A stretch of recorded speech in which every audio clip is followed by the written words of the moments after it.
नमस्कार साथियों। अगर आप अब जेई 4612 के अभ्यर्थी हैं और शॉर्टलिस्टिंग या परीक्षा तिथि का बेसब्री से इंतजार कर रहे हैं तो ये वीडियो आपके लिए बेहद महत्वपूर्ण है। आज हम अफवाहों से हटकर सिर्फ तथ्यों, नियमों और अपने अधिकारों की बात करेंगे। इस वीडियो में आपको मिलेगा भर्ती प्रक्रिया की मौजूदा स्थिति, अभ्यर्थियों की दो मुख्य मांगे और आगे की रण।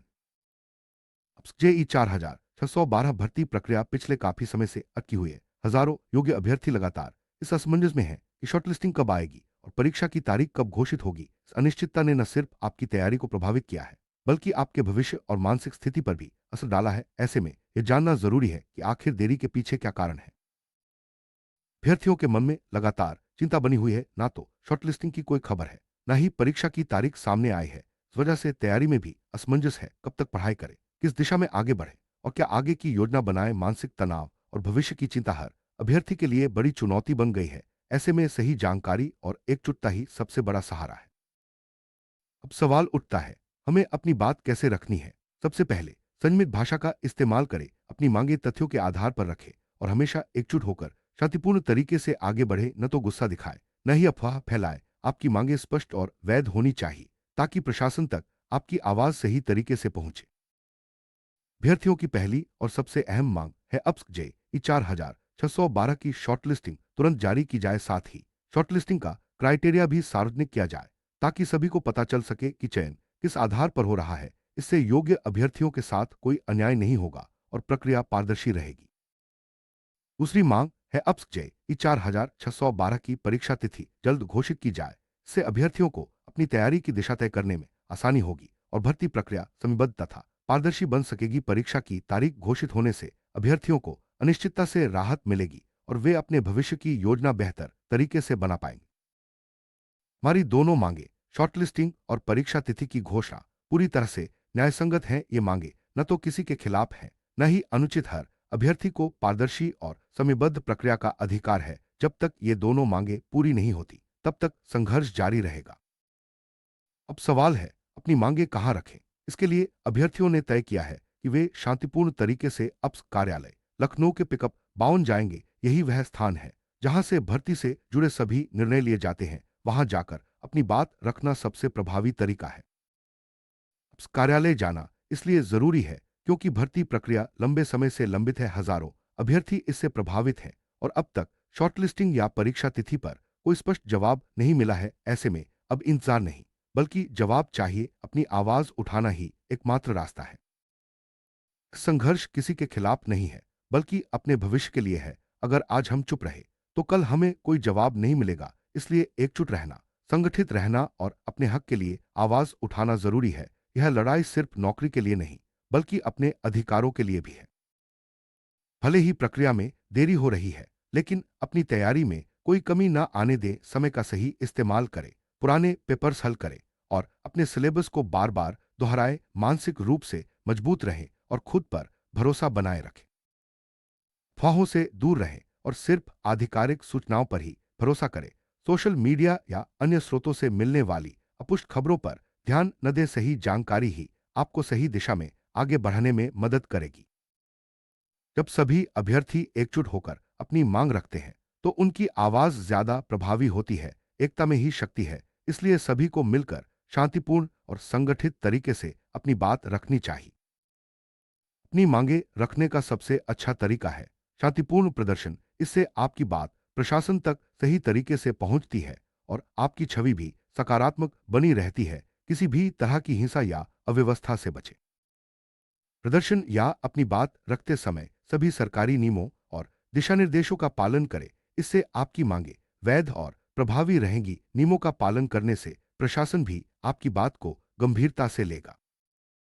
संगठित प्रयासों से ही किसी भी समस्या का समाधान संभव है। सभी अभ्यर्थी मिलकर एक मंच पर आए और अपनी मांगे एक स्वर में रखें। इससे प्रशासन पर दबाव बनेगा और आपकी बात जल्दी सुनी जाएगी। अगर जरूरत पड़े तो मीडिया का सहयोग ले। मीडिया के माध्यम से आपकी आवाज और मांगे प्रशासन तक जल्दी पहुंच सकती हैं। लेकिन ध्यान रखें, मीडिया में भी सिर्फ तथ्यों और नियमों के आधार पर ही बात करें। सोशल मीडिया पर अपनी मांगे साझा करें, लेकिन संयमित भाषा और तथ्यों के साथ। सोशल मीडिया एक बड़ा प्लेटफॉर्म है जहां आपकी आवाज दूर तक जा सकती है, लेकिन किसी भी तरह की गलत जानकारी या अफवाह से बचें। इस पूरे संघर्ष में सकारात्मक सोच बनाए रखे मुश्किलें आती हैं, लेकिन धैर्य और सकारात्मकता से ही समाधान निकलता है। खुद को और अपने साथियों को हमेशा मोटिवेट करते रहें। भर्ती प्रक्रिया में देरी के कारण मानसिक तनाव बढ़ सकता है। ऐसे में अपने मानसिक स्वास्थ्य का ध्यान रखें। योग, ध्यान या अपनी पसंदीदा गतिविधियों में समय बिताए। परिवार और दोस्तों से बात करें। भर्ती प्रक्रिया में देरी के बावजूद अपने भविष्य की योजना बनाते रहें। वैकल्पिक करियर विकल्पों पर भी विचार करें। इससे आपको मानसिक संतुलन बनाए रखने में मदद मिलेगी और आप हर स्थिति के लिए तैयार रहेंगे। सभी अभ्यर्थी आपस में संपर्क बनाए रखें। किसी भी नई सूचना या अपडेट को तुरंत साझा करें। इससे सभी को सही जानकारी समय पर मिलेगी और कोई भी पीछे नहीं रहेगा। अगर कोई अभ्यर्थी संगठन या समूह बना चुके हैं तो उसकी भूमिका बहुत अहम है। संगठन के माध्यम से मांगे ज्यादा प्रभावी तरीके से रखी जा सकती हैं। सभी को एक मंच पर लाना और सही दिशा में आगे बढ़ना आसान होता है।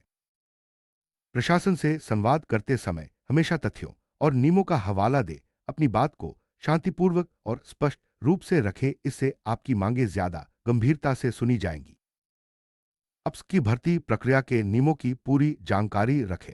इससे आप अपनी मांगे सही तरीके से रख पाएंगे और प्रशासन के किसी भी जवाब का तर्कसंगत उत्तर दे सकेंगे। हर अभ्यर्थी को अपने अधिकारों की पूरी जानकारी होनी चाहिए। पारदर्शी और समयबद्ध प्रक्रिया आपका अधिकार है। अपने अधिकारों के लिए आवाज उठाना न भूलें। भर्ती प्रक्रिया में देरी के बावजूद समय का सही प्रबंधन करें। रोजाना पढ़ाई का समय निर्धारित करें और अपने लक्ष्य पर ध्यान केंद्रित रखें। समय का सदुपयोग ही सफलता की कुंजी है। अपने सिलेबस को बार बार दोहराएं और पुराने प्रश्नपत्र हल करें। इससे आपकी तैयारी मजबूत होगी और आत्मविश्वास भी बढ़ेगा। किसी भी टॉपिक को अधूरा न छोड़। मॉक टेस्ट देकर अपनी तैयारी को परखें। इससे आपकी कमजोरियां सामने आएंगी और आप उन्हें समय रहते सुधार सकेंगे। मॉक टेस्ट से परीक्षा का माहौल भी समझ में आता है। अपने आसपास सकारात्मक माहौल बनाए रखें। साथियों के साथ मिलकर पढ़ाई करें और एक दूसरे को मोटिवेट करें। इससे तनाव कम होगा और तैयारी में मजा भी आएगा। परिवार का सहयोग इस समय बहुत जरूरी है। अपने माता पिता और भाई बहनों से बात करें। अपनी चिंता साझा करें। उनका साथ आपको मानसिक रूप से मजबूत बनाएगा।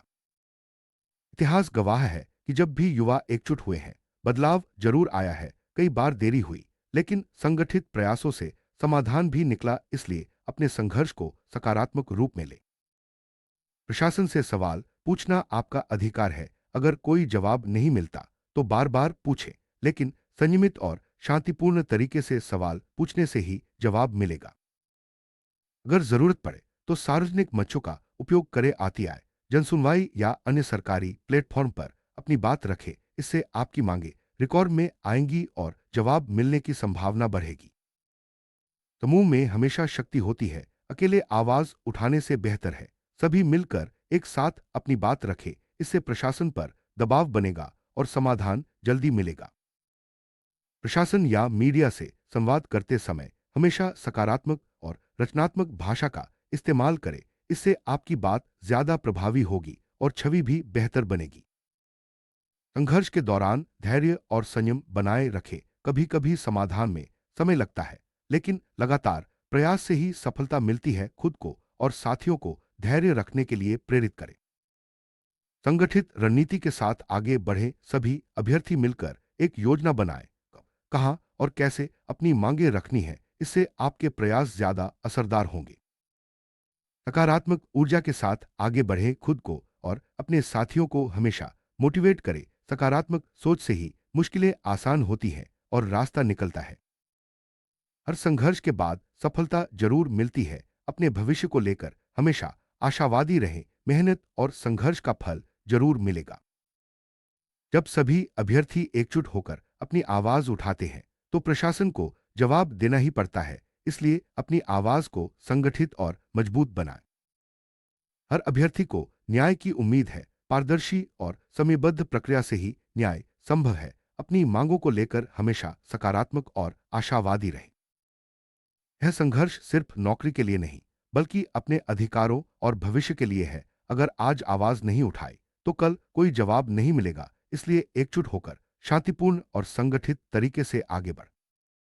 साथियों, अप्स जेई 4612 की शॉर्टलिस्टिंग और परीक्षा तिथि की घोषणा जल्द हो, यही हमारी मांग है। एकजुट रहें, संगठित रहें और अपने हक के लिए आवाज उठाते रहें। सफलता जरूर मिलेगी। धन्यवाद। जय हिंद।